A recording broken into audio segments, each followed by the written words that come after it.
Daddy got a new toy, a sibling for the green egg. Let's check it out.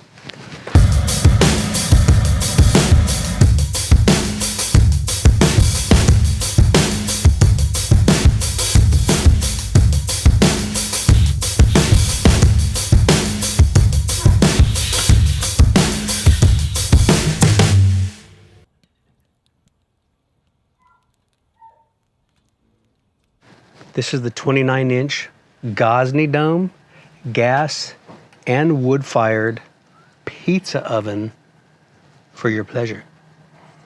Now, I've long done pizzas in the green egg. The challenge with that is you only get about 700 for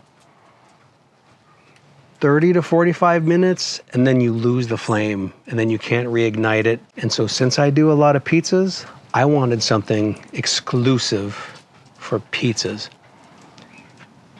And if there's one thing I can say after 1 month of use, this thing is fucking awesome. Boing, bang, nothing else to say. Having said that, here are my thoughts about the features of the Gozney and how I use it. Let's talk about it.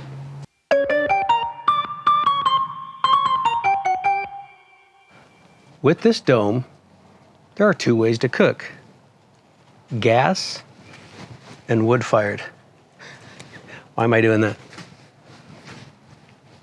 I got the gas on behind me.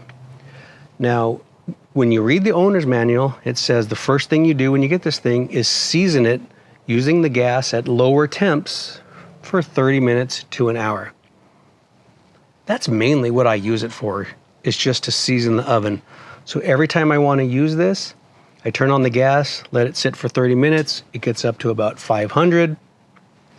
And then I do the wood. Haven't used a lot of gas for the cooking part of it, except for one big gigantic disaster. We'll talk about that a little later. Now, the main reason I wanted this is because it's wood-fired. Wood-fired pizza ovens are a crowd pleaser. It's part of the show and the fans expect it. And so when you have people over, that's what they love. They don't want to see gas. They can see that shit over there on your propane gas grill where you cook burgers. They want to see wood-fired ovens. And for that, it's unbelievably awesome. Now, one thing I didn't realize when I first got this is that there's a specific type of wood for wood-fired ovens, namely kiln-dried, seasoned wood. So when I first got it, I went down to the local farmer's market and I was going to buy fireplace wood. And thank God it wouldn't fit in there, because I would have bought it, except that wouldn't work. That type of wood tends to spark and create a lot of chaos inside of the oven, which will then land on top of your pizza, and that's not what you want. So, first things first, when you are going to get one of these ovens, you need to buy pizza oven wood, kiln-dried type of wood. Now, what I'm using currently is this oofed kiln-dried wood. I tried another type, wasn't super happy with it. It was inconsistent. This one tends to be very consistent, 6-inch length and thickness, very consistent, so I'm happy with that. I have not bought the specific Gozney wood. You can try that if you want, but this one is a good option. So just make sure you're buying wood when you're going to use the wood-fired oven. Now, when it comes to wood, there's an art to this whole thing. People talk a lot about temperatures. I do it at 650, I do it at 850, 900, 1000. There's this whole art to it. I haven't perfected it. I've done it at 650, 700, 850. I think that I like 850 or so because you tend to get very crisp on top and then also a nice bottom, and it turns out pretty good. This is all to your taste. These are things you're going to have to work out. It takes a while to figure out the art of actually firing the wood.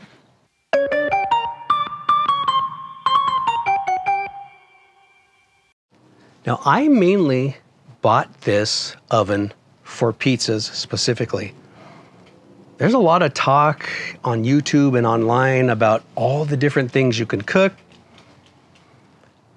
I've done pizza and it's freaking awesome. When it comes to slow smoked pork butts or briskets, I hear talk about doing it in here. Not my thing. It looks like a gigantic pain in the ass. I've got a green egg for that. So really what I want to do is pizzas and bread. I will definitely do bread. Now, since I've had this thing for a month, I've done all types of pizzas. Homemade pizza dough, frozen pizza from the grocery store, pre-made dough from the grocery store, and take and bakes. And the reality of it is, they're all pretty effing good. You heard that saying that no pizza sucks, it's all just degrees of good. And honestly, they're all pretty good. My favorite is the homemade stuff, but I've made some pretty good stuff from the store-bought dough. Can't complain. If I was going to have a large crowd of people where I had to have 10 or 12 pizza doughs, I would definitely do the store-bought stuff.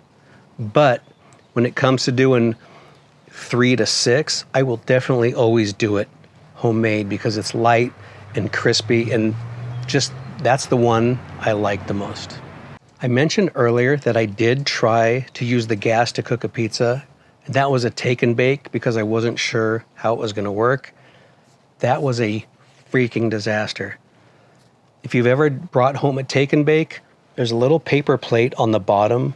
It's hard to get the dough off it. So I was trying to get the pizza peel under there, and it was a nightmare, and it stretched out past the peel, but yet I tried to jam it into the oven.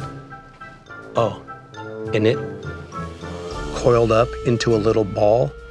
And then I want to take a sledgehammer to the oven because it is infuriating when you put it into a little ball in the middle. Now that was my fault. I've since learned how to do that. You got to get 2 peels, flip it over, pull off the plate, flip it back over, and then slide it into the oven. I will definitely do that next time, but it was frustrating to learn that lesson.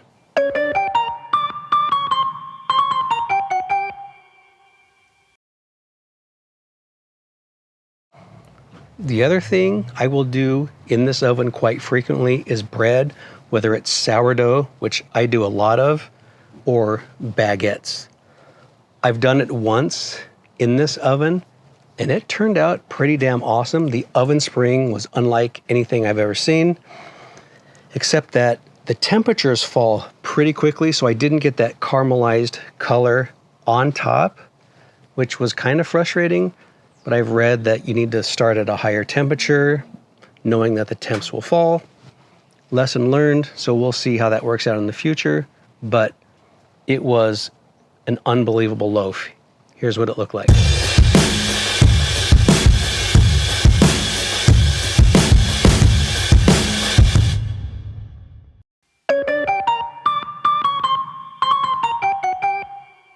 Now, when it comes to accessories, here's the ones I have, and here's my thoughts on those.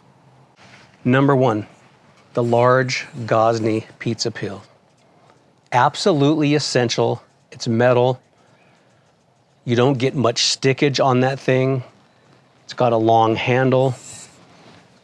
Perfect for doing it. My wood peel doesn't really fit into the opening, and it tends to stick more on the wood than it does on that. I would absolutely get that. Here's the smaller peel for rotating the pizza once it's inside of the oven. It's got a slide handle, and that's so you can put it in and out of the oven. This is absolutely essential. You have to have one of these if you're going to do pizzas in the Gozney. I immediately got the shelf, not knowing exactly why I would want it, but it was available at the store, so I got it. Here's what it looks like. This fits into the front of the oven, sits here in the front. I'm 50-50 on this thing. I think it's useful if you're gonna do some pan-fried cooking. It gives you an extra 6 inches of ledge to set stuff on if you're doing potatoes or other things inside of a cast iron skillet. When you're doing pizzas or breads, I don't really see the benefit. I'm not sure moving forward how often I'm gonna put it in. It looks good as a shelf, but I don't really know honestly what I need it for if I'm just gonna do pizzas and bread. Kind of figure out what you want to cook and then make a choice accordingly. I'm a bread guy, so this choice was easy. This is the steam injector when you're cooking bread, and also the door to keep the heat in when you're cooking bread. Those are essentials for me because I will continuously do sourdough or baguettes, and these are an absolute necessity for that purpose. So those are the accessories I have. That's my thoughts on those. Like I said, I'm a month in. Freaking love this thing. Had a few disasters. Had a decent amount of successes. I'm all in on this. The fans love it. When you have people over, fire up the wood oven for pizzas, they're gonna love it. You'll be the hit of the party. So I'm gonna keep working on this thing, do a lot more pizzas. I'll report back in a little bit. All right, get out there, do your thing. If you're into pizzas, freaking awesome. Cheers.